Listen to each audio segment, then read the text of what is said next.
നിങ്ങളുടെ വീട്ടിൽ ആവശ്യമില്ലാത്ത സമയത്തൊക്കെ RCCB ട്രിപ്പിംഗ് സംഭവിച്ചിട്ട് നിങ്ങൾ ബുദ്ധിമുട്ട് അനുഭവിക്കുന്നുണ്ടോ? തീർച്ചയായിട്ടും അത് പരിഹരിക്കാൻ ഞാനിവിടെ ഉണ്ടാകും. അതിന് കേരളത്തിൽ എവിടെയാണെങ്കിലും.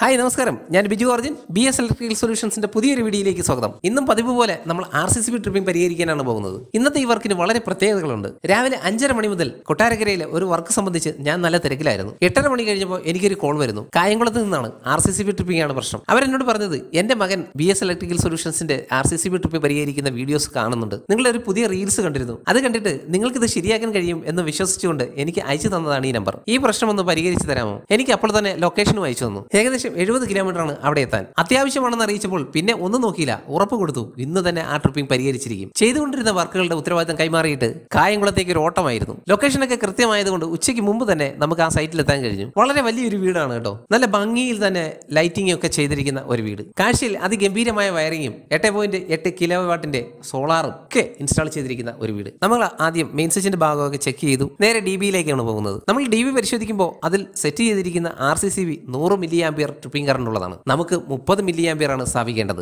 അപ്പോൾ തന്നെ മനസ്സിലാവും ട്രിപ്പിംഗ് എത്രത്തോളം ബുദ്ധിമുട്ടുണ്ടാക്കുന്നു ആ വീട്ടിലെന്ന്. നമ്മൾ നിലവിൽ ചെയ്തിരിക്കുന്ന വയറിങ്ങിനെ ഒരിക്കലും കുറ്റം പറയാൻ ആഗ്രഹിക്കുന്നില്ല. നമ്മുടെ ലക്ഷ്യം അവിടുത്തെ കംപ്ലൈന്റ് എന്താണ് അത് പരിഹരിച്ചു കൊടുക്കുക എന്നതാണ്. അത്ര സുഖകരമല്ലാത്ത രീതിയിലാണ് DB-യിലെ വയറിംഗ് ഒക്കെ ചെയ്തിരിക്കുന്നത്. അതുകൊണ്ട് തന്നെ നമുക്ക് ഈ ട്രിപ്പിംഗിന്റെ കാരണം കണ്ടുപിടിക്കുകയും വളരെ ബുദ്ധിമുട്ടായിരിക്കും. സ്ക്വയർ ഫീറ്റ് വളരെ കൂടുതലുള്ള ഒരു വീടാണ്. അതുപോലെ വയറിംഗിന്റെ വ്യാപ്തിയും കൂടും. വീടിന്റെ ഈ 2 നിലകളിലേക്കും കൂടി ഒറ്റ DB മാത്രമേ സ്ഥാപിച്ചിട്ടുള്ളൂ. അപ്പോൾ തന്നെ നമുക്ക് മനസ്സിലാവും ഈ കംപ്ലൈന്റ് കണ്ടുപിടിക്കാൻ നമ്മൾ എത്രത്തോളം ബുദ്ധിമുട്ടേണ്ടി വരുമെന്ന്. നമ്മൾ DB-യിൽ ഇൻസുലേഷൻ റെസിസ്റ്റൻസ് ചെക്ക് ചെയ്യുമ്പോൾ മെഗർവാലി 0 ആയിട്ടാണ് നമുക്ക് ലഭിക്കുന്നത്. ഇൻസുലേഷൻ റെസിസ്റ്റൻസ് വളരെ മോശമായ ഒരു അവസ്ഥ. അപ്പോൾ അത് ഏത് സർക്യൂട്ടിൽ ഏത് ഭാഗത്താണ് ഈ ലീക്കേജ് സംഭവിക്കുന്നതെന്ന് കണ്ടുപിടിക്കണം. അതിനുവേണ്ടി നമ്മൾ ഓരോ സർക്യൂട്ടായി തരംതിരിച്ച് അതിന്റെ ഇൻസുലേഷൻ റെസിസ്റ്റൻസ് ചെക്ക് ചെയ്യുകയാണ്. അപ്പോൾ നമുക്ക് പല സർക്യൂട്ടുകളിലും ഇൻസുലേഷൻ റെസിസ്റ്റൻസ് കുറവുള്ളതായിട്ട് കാണാൻ കഴിഞ്ഞിട്ടുണ്ട്. പക്ഷേ ഇവിടെയും നമ്മളെ കുഴയ്ക്കുന്ന കുറേ പ്രശ്നങ്ങൾ വന്നിട്ടുണ്ട്. നമുക്ക് ലീക്കേജ് ഉണ്ടെന്ന് മനസ്സിലാക്കാൻ കഴിഞ്ഞ സർക്യൂട്ടുകളുടെ കണ്ടിന്യൂറ്റി ചെക്ക് ചെയ്യുമ്പോൾ അത് ആ വീടിന്റെ പല ഭാഗങ്ങളിലേക്ക് പോകുന്നുവെന്ന് മനസ്സിലാക്കാൻ കഴിഞ്ഞു. ഇവിടെയാണ് ആ വയറിംഗിലെ കോംപ്ലിക്കേഷൻ വരുന്നത്. അതായത് പല സർക്യൂട്ടുകളിലെയും ന്യൂട്രൽ വയറും ഇൻവെർട്ടറിന് വേണ്ടിയുള്ള വയറിംഗും മാസ്റ്റർ കൺട്രോളിങ്ങും എല്ലാം ഒരു ട്രീ സിസ്റ്റം രീതിയിലാണ് ചെയ്തിരിക്കുന്നത്. അതായത്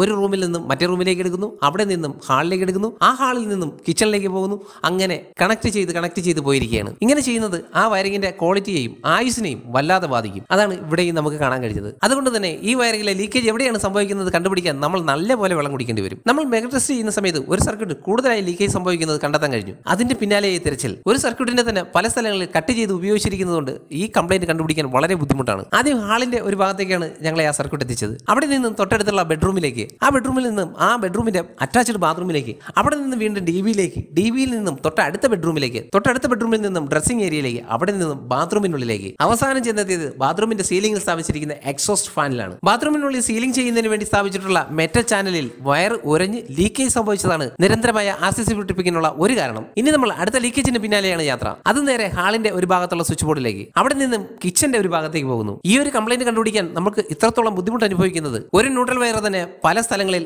ലൂപ്പ് ചെയ്ത് ഉപയോഗിക്കുന്നത് കൊണ്ടാണ്. കഴിവതും ഇലക്ട്രീഷ്യന്മാർ ആ ഒരു രീതി ഒഴിവാക്കുക. ഓരോ ഏരിയയ്ക്കും പ്രത്യേകം സർക്യൂട്ട് ചെയ്യുക. കിച്ചന്റെ ഒരു ഭാഗത്ത് നിന്ന് നമ്മൾ നേരെ എത്തുന്നത് പവർ പ്ലഗിലേക്ക്, അവിടെ നിന്നും വീണ്ടും ഹാളിലേക്ക്, ഹാളിൽ നിന്നും വീണ്ടും കിച്ചന്റെ ഒരു ഭാഗത്തേക്ക്, അങ്ങനെ തലങ്ങും വിലങ്ങും നമ്മളായിട്ട് നട്ടം കറക്കുകയാണ് ഈ വയറിംഗ് രീതി. അങ്ങനെ അവസാനം നമ്മൾ കറണ്ട് ലീക്കേജിന്റെ എല്ലാ കാരണങ്ങളും കണ്ടുപിടിച്ചു. ഇനി നമുക്ക് ഇവിടെ എന്താണ് സംഭവിച്ചിരുന്നതെന്ന് വീട്ടുകാരെ പറഞ്ഞ് ബോധ്യപ്പെടുത്തണം. ആ ട്രിപ്പിംഗ് പരിഹരിക്കാൻ നമ്മൾ ചെയ്ത രീതി എന്താണെന്ന് അവരെ പറഞ്ഞ് ബോധ്യപ്പെടുത്തണം. അതിനുശേഷം നമുക്ക് ഡിസ്ട്രിബ്യൂഷൻ ബോക്സ് റീസെറ്റ് ചെയ്യണം. അങ്ങനെ നമ്മൾ ഉച്ചയ്ക്ക് 12 മണിക്ക് തുടങ്ങിയ വർക്ക് അല്പം പോലും വിശ്രമമില്ലാതെ രാത്രി 7 മണിയോടുകൂടി കംപ്ലീറ്റ് ചെയ്തു. അപ്പോൾ നിങ്ങളോ നിങ്ങളുടെ സുഹൃത്തുക്കളോ അനാവശ്യമായ RCCB ട്രിപ്പിംഗ് മൂലം ബുദ്ധിമുട്ടുന്നുണ്ടെങ്കിൽ, RCCB ട്രിപ്പിംഗ് നിങ്ങളുടെ ഉറക്കം കെടുത്തുന്നുണ്ടെങ്കിൽ BS ഇലക്ട്രിക്കൽ സൊല്യൂഷൻസുമായി ബന്ധപ്പെടാം. ഒരു സംശയമില്ലാതെ പറയാം, 100% ആ കംപ്ലൈന്റ് പരിഹരിച്ച് തന്നിരിക്കും കേരളത്തിൽ എവിടെയും. ഹലോ, എൻ്റെ സ്ഥലം കായംകുളം. അപ്പോൾ ഞങ്ങളുടെ വീട്ടിൽ ഒരു 3 ഇയർ ആയിട്ട് ഇലക്ട്രിക്കിൻ്റെ ഇഷ്യൂസ് ഉണ്ടായിരുന്നു. അപ്പം കറണ്ട് ലീക്കേജ് ആയിരുന്നു മെയിൻ. അപ്പോൾ നമ്മൾ റീസെൻ്റ്ലി യൂട്യൂബിൽ ചാനൽ കണ്ടു, അങ്ങനെ കോൺടാക്ട് ചെയ്തു, വീട്ടിൽ വന്നു, വർക്ക് ചെയ്തു. ആൻഡ് വർക്ക് നല്ല സാറ്റിസ്ഫൈയിങ് ആയിരുന്നു. ഞങ്ങൾ ഒത്തിരി സാറ്റിസ്ഫൈഡ് ആയ വർക്കിൽ. I am really happy. Thank you. അപ്പോൾ നമ്മൾ ഈ RCCB ട്രിപ്പിംഗ് പരിഹരിച്ചിരിക്കുകയാണ്. നമ്മുടെ വർക്കിൽ കസ്റ്റമർ വളരെ ഹാപ്പിയാണ്. വളരെ സന്തോഷത്തോടു കൂടി തന്നെ നമ്മൾ ഇവിടുന്ന് യാത്രയാവുകയാണ്. അതുപോലെ തന്നെ സുഹൃത്തുക്കളെ, നിങ്ങൾ ഇലക്ട്രിക്കലിനെ സ്നേഹിക്കുന്ന ഒരാളാണെങ്കിൽ, ഇലക്ട്രിക്കൽ ഒരു ഉപജീവന മാർഗമായി തിരഞ്ഞെടുത്തിട്ടുള്ള ഒരാളാണെങ്കിൽ, നിങ്ങൾക്ക് ഇലക്ട്രിക്കൽ വർക്കുകൾ അതിന്റെ സ്റ്റാൻഡേർഡായി ചെയ്യാനും കംപ്ലൈന്റുകൾ ഈസിയായി പരിഹരിക്കാനും ആഗ്രഹമുള്ള ഒരു വ്യക്തിയാണെങ്കിൽ, നിങ്ങളൊരു വയർമാൻ എക്സാം എഴുതാൻ കാത്തിരിക്കുന്ന ആളോ C-ക്ലാസ് ഇന്റർവ്യൂ അറ്റൻഡ് ചെയ്യാൻ കാത്തിരിക്കുന്ന ഒരാളോ ആണെങ്കിൽ, BS ഇലക്ട്രിക്കൽ സൊല്യൂഷൻസിന്റെ ഇലക്ട്രിക്കൽ ഇംപ്രൂവ്മെന്റ് ക്ലാസ്സുകളുണ്ട്. 3 മാസത്തെ ക്ലാസ്സുകളാണ്. വളരെ ചെറിയൊരു ഫീസ് മാത്രമേ, ഓൺലൈൻ ക്ലാസ്സുകളാണ്. നിങ്ങൾക്ക് ഏത് ഏത് സമയം പഠിക്കാൻ കഴിയുന്ന തരത്തിലാണ് ഈ ക്ലാസ്സുകൾ തയ്യാറാക്കിയിരിക്കുന്നത്. വളരെ ചെറിയൊരു ഫീസ് മാത്രമേ ഉള്ളൂ. അപ്പോൾ ഈ ക്ലാസ്സുകളെ പറ്റി അറിയാൻ നമ്മുടെ വീഡിയോയുടെ മുകളിൽ കാണുന്ന 9645540075 എന്ന നമ്പറിൽ വാട്സ്ആപ്പ് ചെയ്താൽ മതിയാവും. അപ്പോൾ നല്ലൊരു വീഡിയോ ആയിട്ട് നമുക്ക് വീണ്ടും കാണാം. നന്ദി.